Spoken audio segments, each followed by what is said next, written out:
Hello everyone, welcome back to my channel, welcome to a new vlog. I hope you guys are doing extremely well. তো আজকে হচ্ছে গিয়ে চতুর্থী, তো পুজো তো শুরু হয়েই গেছে অ্যান্ড আমার মুখ চোখ দেখে বুঝতেই পারছো, জানি না বুঝতে পারছো কিনা, আমার শরীরটা খুবই খারাপ ছিল কালকে। এমনি তো কালকে ব্লগ করতাম না, আজকে চতুর্থী ছিল। আমি লাস্ট ব্লগে বলেছিলাম কি আমরা চতুর্থীতে সবাই মিলে বেরোবো, মানে এই বাড়ি ওই বাড়ি মিলে সবাই মিলে আজকে আমাদের মানে ঠাকুর দেখতে যাওয়া, লাঞ্চের প্ল্যান ছিল, বা সবটাই আমাদের ভেস্তে গেছে। না খাবো না আমি চাইনিজ। তো পরশুদিন যেরকমটা ব্লগে অলরেডি তোমরা দেখে না, আজকে ব্লগটা লাইভ যাবে, তো তোমরা এখন দেখতেই অলরেডি তোমরা ব্লগটা দেখে নিয়েছো হবে। যাই হোক, তো আমি আর আমার হাজবেন্ড দুদিন আগে না মানে পরশু আমরা গেছিলাম একটা ডেটে গেছিলাম আমরা, যে ডেটের ওপরে তো আমরা ওরিয়েন্ট থেকে চাইনিজ খেয়েছিলাম। অ্যান্ড আমার না সবসময় চাইনিজ খেলে শরীরটা একটু খারাপ করে মানে কি, আমি ওর মধ্যে এর আগেও তোমার হয়েছিল না, হাঁটারিয়ে গেছিল। হ্যাঁ, মানে চাইনিজ খাওয়ার সাথে সাথে 5-10 মিনিটের মধ্যে আমার বমি হয়, পুরো খাবারটাই বেরিয়ে যায়, তো সেটা আমার হয়। এবার আমরা বহু বছর ধরে আর খাইও না বাইরে, মানে ওই লকডাউন পর তো আর আমার মনে পড়ছে না আমরা কখনো বাইরে খেয়েছি, সেরকম ভাবে খেয়েছি বাট ওরকম ভাবে চাইনিজ খাইনি। তো আমরা সেদিনকে ওরিয়েন্ট থেকে চাইনিজ খেয়েছি পুরোটা। তো আমি তখনও বলছিলাম কি আরে আগে তো আমার বমি হয়ে যেত, বাট এখন আমার ঠিক আছে। এবার কালকে সকাল থেকে আমার মানে পুরো ডিহাইড্রেশন হয়ে তোমাকে দেখা দিতে হচ্ছে না ঠিক করে, হ্যাঁ পুরো ডিহাইড্রেশন হয়ে এরকম সিচুয়েশন হয়ে গেছিল, মানে মাথা ঘুরেও পড়ে গেছিলাম। তারপরে এমন সিচুয়েশন হয়ে গেছিল কি আমাকে এমার্জেন্সিতে গিয়ে ওই স্যালাইন টিপ নিতে হয়েছিল, 2 বটল স্যালাইন টিপ নিয়েছি, তারপর অনেকগুলো ইঞ্জেকশন পুশ করেছে, তারপরে কি আমার শরীরটা ভালো হয়েছে। তো যাই হোক, আজকে সকালে তো বেরোনোটা ক্যান্সেল হয়ে গেল, তার জন্য সে কারণে একটু মানে রেস্টিং, তার জন্য ওই প্ল্যানটা আমরা এখন ষষ্ঠীতে করবো। তো আজকে কালকে তো কালকে পঞ্চমী, সরি তো চতুর্থী প্ল্যানটা আমরা পঞ্চমীতে করবো। বাট আজকে কি করবো, আজকে ঘরে থাকবো সেরকমটা তো হতে পারে না। না চলো আজকে একটু বেরোই। আমি তো তোমাকে বলছিলাম কি রেস্ট নিই না আজকে, হ্যাঁ সবাই বলছিল কি রেস্ট করতে পারে, আমি বললাম কি না শরীরটা এখন ভালো হয়েছে, একটু ঘুরে আসি, একদম ঘরে বসে থাকতে ভালো লাগবে না, চতুর্থীতে মনটা খারাপ করবে। তো আমরা বেরোতামই, তো ভেবেছিলাম কি কিয়ানকে ড্রপ করে আসবো ওর দাদু দিদার কাছে। তো আচ্ছা কালকে মা এসেও ছিল এখানে, তো মা ছিল, তো এবার মাকে নিতে সকালবেলা ভাই আর বাবা এসছে। এবার কিয়ানটা এত জিদ করেছে যাওয়ার জন্য, আমাকে ওখানে দরজার গাড়ি বাই বাই বলে চলে গেছে না। তো তারপরে আমাকে তো নিচে গাড়িতে বসেছে, আমাকে বাই করেছে। আমি মানে ভাবতে পারছি না যে বাচ্চাটা সারাক্ষণ মুম্বাইতে চিপকে থাকে আমার সাথে, সে আমাকে বাই বলে চলে গেল একা একা। তো যাই হোক, ও চলে গেছে অলরেডি ওখানে, তো সবকিছু প্যাক করে পাঠিয়ে দিয়েছি। তো এমনি তো আমরা ঘুরে মানে বিকেলে বেরিয়ে ঘুরে টুরে এসে ওকে নিয়েই চলে আসবো। এই মানে যখন যাওয়ার ছিল তার 2 ঘন্টা আগেই গেল, এখন আমরা বেরোবো না। হ্যাঁ এখন আমরা রেডি হয়ে বেরোবো, তো এখন এমনিতে ওকে নিয়েই যেতাম, ওখানে ড্রপ করতাম, বাট ও 2 ঘন্টা আগেই চলে গেল আর কি। আর তারপর থেকে ঘরটা একদম মানে বলি না, সারাক্ষণ কিয়ার সাথে থেকে থেকে না এরকম হয় কি এখন কিয়ানটা নিই না মানে কিছুটা মনে হয় কি ভুলে যাচ্ছি, মিসিং এরকম টাইপের, মানে কিছুটা করার আছে। তো ওটাই ওই যে সারাদিন আমাদেরকে এত এঙ্গেজ করে রাখে কিয়ানটা। আর এখন ও অনেক হয়েছে না, মানে আরো বেশি সমঝদার হয়ে গেছে, অনেক কিছু বোঝে। কালকে ওটা বলো অঙ্কিতাকে, কালকে যখন আমি মাথা ঘুরে পড়ে গেছি না, তো আমাকে ওরা তোলার চেষ্টা করছিল, তো আমাদের সাথে অঙ্কিতা একজন একটা মানে কি বলবো, অঙ্কিতা ফ্যামিলি ফ্রেন্ড ও ছিল তখন ওই সময়। তো ও আমার মানে কিয়ান চেয়ারে বসা, তো অঙ্কিতা আমাকে তুলে ধরার চেষ্টা করছিল বোধহয়। তো কিয়ান ভেবেছে যে ওর মাকে কি করছে, তো ও একদম অঙ্কিতাকে এরকম ধুম করে মারতে শুরু করে দিয়েছিল। তো যাই হোক, মানে এগুলো আমাকে পরে এরা বললো আর কি। তো যাই হোক, এখন আমি রেডি হবো, তো চলো এই ব্লগটাকে এখানেই শুরু করি। আই হোপ তোমাদের আমার সাথে চতুর্থীটা খুবই ভালো যাবে, ব্লগটাকে দেখতে থাকো।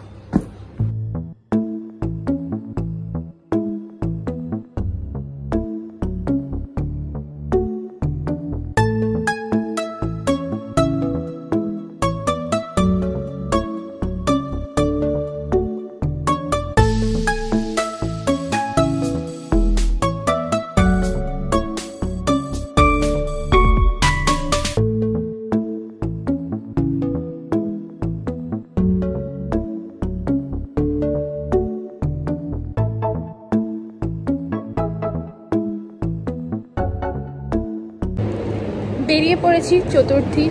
অ্যান্ড আমাদের না কমপ্লেক্সে ঠাকুরও চলে এসছে, ঠাকুর দেখাচ্ছি এক মিনিট। এই দেখো আমাদের ঠাকুর কি সুন্দর হয়েছে, মানে এত সুন্দর লাগছে মুখখানি, মানে চোখ ফেরাতে পারছি না। আমি কালকে এত নাপতে পারিনি, কালকে যখন বরণ হচ্ছিল মনটা এত খারাপ লাগছিল আমার, তখন এতটাই শরীর খারাপ, নাপতেই পারিনি। সবাই নেমেছিল, তো আমার হাজব্যান্ড ফটো তুলে আমাকে দেখাচ্ছিল, আর আমার এত ভালো লেগেছে। দেখো মা দুর্গা, লক্ষ্মী, গণেশ, সরস্বতী, কার্তিক সবাই চলে এসছে। খুব মজা হবে এবার পুজোতে। চলে এসছে আমাদের গাড়ি, এই বাহনটা আমাদের কলকাতার বাহন, লকডাউনের টাইমে কেনা হয়েছিল। আমাদের মুম্বাইতেও বলেনো ব্ল্যাক কালারের, মানে এখানে আমরা নিয়েছিলাম রেড কালারের বলেনো। তো বেরিয়ে পড়েছি যেরকমটা বললাম, অ্যান্ড পরে নিয়েছি নতুন জামা, আমিও আমার হাজব্যান্ডও। অ্যান্ড এবার আর পুজো জামা দেখানোই হলো না, আর হবে বলে মনেও হচ্ছে না। জানি না আমার টেলার কবে আমার শাড়িটা দিয়ে যাবে, আমার তো খুব টেনশনই হচ্ছে, ওকে কল করতে হবে। অ্যান্ড বাকি আর জামাগুলো দেখানো হচ্ছে না, তো আমি রোজ যেটা পরবো ভালো করে দেখাবো তোমাদেরকে। তো এই দেখো আমার হাজব্যান্ডও নতুন জামা পরেছে, বাট এই নতুন জামাটা ওর না, আমরাই বাবাকে, মানে আমার শ্বশুর মশাইকে বাবাকে দিয়েছিলাম 2018, আমার যতদূর মনে পড়ছে 2018-তে। তো ওটা নতুনই থেকে গেছে আমার মানে বাবার কাছে এক স্টক জামা কাপড়, যেগুলো পুজোতে আমরা দিই। বাবা খুব একটা বেশি পরে না, কোথাও খুব একটা বেরোয় না আসলে, তো সে কারণে খুব একটা বেশি পরেও না, তো সব জমে আছে। তো এবার একটা দুটো তো বাবার কালেকশন থেকে চেপে নিয়েছে। তো যাই হোক, এবার আমরা যাচ্ছি হচ্ছে, আজকে আমরা যাবো নিউ টাউনে ঠাকুরটা দেখতে। নিউ টাউনের ঠাকুরটা গত বছরও দেখেছিলাম, খুব সুন্দর হয়েছিল। আর এবারও আমরা ফিডব্যাক পেয়েছি যে খুবই ভালো হয়েছে নিউ টাউনের ঠাকুরটা। সরি, ভিড় থাকে এখন। হ্যাঁ, অ্যান্ড যেহেতু কিয়ান আমাদের সাথে নেই, তো আমরা একটু ট্রাই তাও করতে পারি। তো চলো তোমাদেরকে দেখাবো ঠাকুর। হ্যাঁ, উপরে তো রাখুন, সিটের উপরে না নিচে রেখে দিয়েছি। ও আরে লোকেরা পার্স দেখে তারপর কাঁচ ভেঙে বের করিনি, তাহলে দেখে এসো। ডগি আছে একটা, দাঁড়াও যেও না। আজ বেশ ফাঁকা, বলো সুন্দর। আমরা পার্কিংও পেয়ে গেছি, পুরো ফাঁকাই মনে হচ্ছে। দেখা যাক এবার ভেতরটা কেমন। একদিন পর এই একদম নানা ভিড়, পুরো ফাঁকা। ভিডিও কলেও দেখিয়ে দিতে পারি, ভিডিও করেও পাঠিয়ে দিতে পারি মা বাবাদের। তো টিভিতেও দেখে। এটা পুজোর বাইরে মেলাটা, খুবই কম লোকজন। কি বলো, আজকে মা বাবাদেরকে নিয়ে আসলেই হতো। আজকে ভালো, ওয়েদারটা ভালো ছিল, তাই না?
তো কিছু খেতে পারছো না, দুঃখ হচ্ছে? খুব দুঃখ হচ্ছে, এখানে না চাউমিনের স্টল টল সব কিছু আছে, দেখো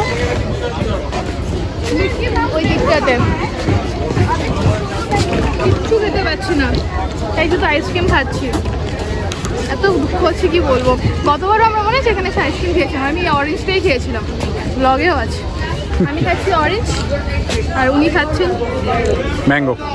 আমরা কিয়ানকে নিয়ে আসিনি, তার জন্য কিয়ানের বাবা কিয়ানের জন্য এখন এখানে টয়েস কিনছে।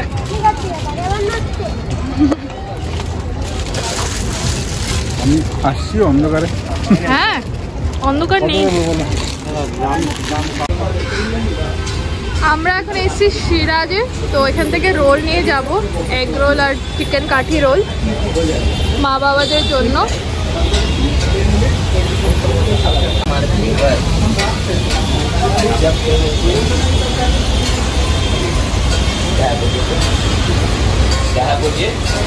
আমি কিছু খেতে পারবো না, কারণ আমার জন্য কিছু নিচ্ছি না। লস্যি খেতে পারি, লস্যি প্যাক করে নিয়ে যেতে হবে। লস্যি আমি শুধু লস্যি খাবো। সিরাজ থেকে বেরিয়ে চলে এসেছি আমাদের বাড়িতে, মানে আমার বাড়িতে।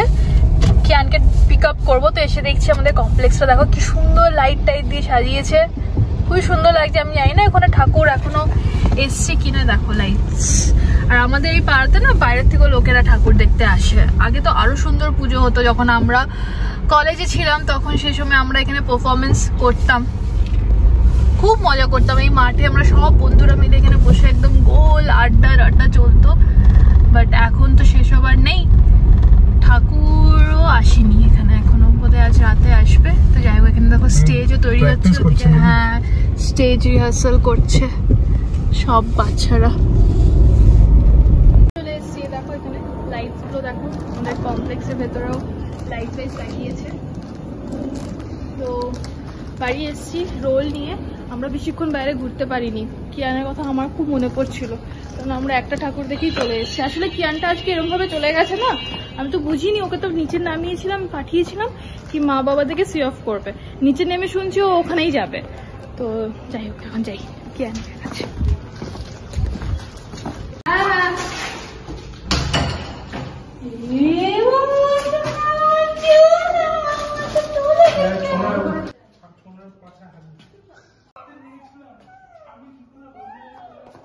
কিয়ানের জন্য খেলনাগুলো এনেছিলাম।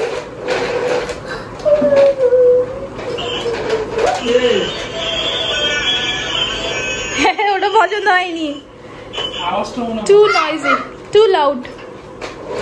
এটা পছন্দ হয়েছে কিয়ানে, ইয়ে মাম্মা ঠিক বলেছিল।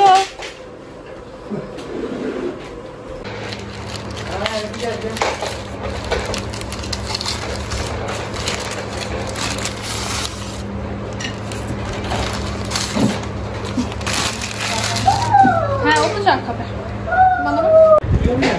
হ্যাঁ খাচ্ছি। How is it? ভালো? শিখা এখনো গাড়ি আসেনি?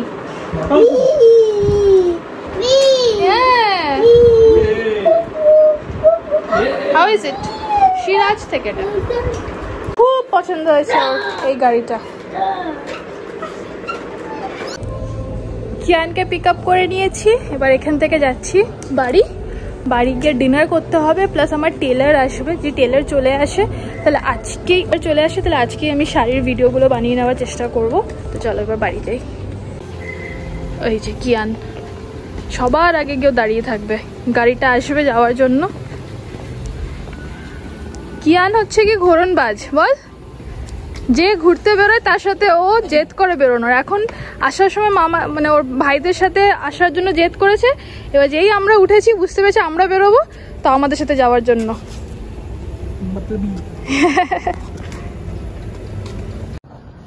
সবকিছুই করলাম, কিন্তু আমার লুকটা দেখাবো বলেছিলাম সেটা দেখানো হয়নি। আর লুকের সাথে দেখো এবছরে আমার নিউ অ্যাক্সেসরিজ, এটা নিয়ে ঘুরছি, এটাকে খুলতে হবে।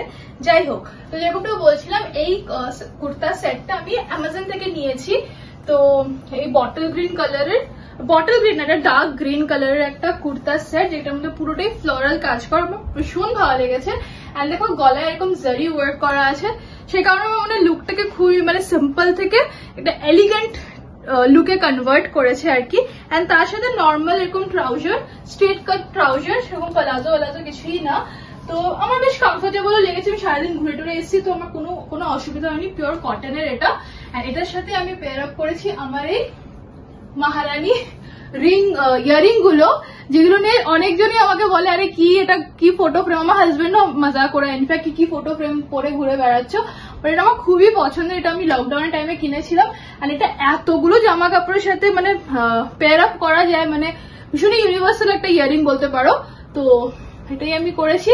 মেকআপ খুবই সিম্পল রেখেছি, লাইনার কিছুই করিনি, বাস একটু mascara, eye shadow, that's it. Lipstick পরে আমাকে দেখে কি বোঝা যাচ্ছে যে আমার শরীরটা খারাপ ছিল? যখন নিচের থেকে আসি তখন আমাকে একজন জিজ্ঞেস করলো কি গো তোমার শরীরটা কেমন, তাহলে কি ওকে দেখে বোঝা যাচ্ছিল না কি আমি কালকে হসপিটাল থেকে এসেছি? তো যাই হোক, ভাবলাম লুকটা একবার শেয়ার করে নি চেঞ্জ করার আগে। বাড়ি চলে এসেছি, এসে হয়ে গেছে ডিনার টাইম। তো এখানে কিয়ানকে ওর বাবা ডিনারটা করিয়ে দিচ্ছে। বাইরে কমপ্লেক্সের লাইট জ্বলে গেছে। সকালে দুপুরে তো যখন দেখালাম তখন তো লাইট জ্বলছিল না। তো আমি এখন করে নেবো ডিনার। তো ডিনারে হালকা পাতলা ডাল খাচ্ছি আমি আজকে, ডালের স্যুপের মতো খেয়ে নেবো আর কি। চল আগে ডিনারটা করি, তারপর আমার টেলার আসবে, তারপরে আমি আমার আজকে ভিডিওটা শুট করবো, যেটার জন্য আমি ওয়েট করছিলাম, শাড়ির ভিডিও। বাস ওয়েট করছি ওর টেলারটা কখনো আসবে। ও বলছে 9টার মধ্যে এসে দিয়ে যাবে। এখন 9টা 5তেই চললো।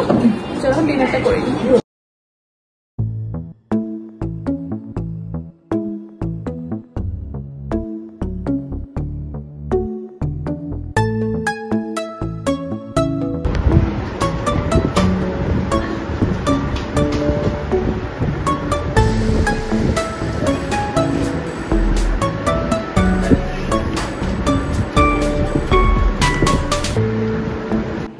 ফাইনালি শাড়িগুলো পেয়ে গেছি। এগুলো নিয়ে ভীষণ টেনশনে ছিলাম। ব্লাউজও হয়ে গেছে, ফাটাফাটি ব্লাউজ বানিয়েছে এই টেলারটা।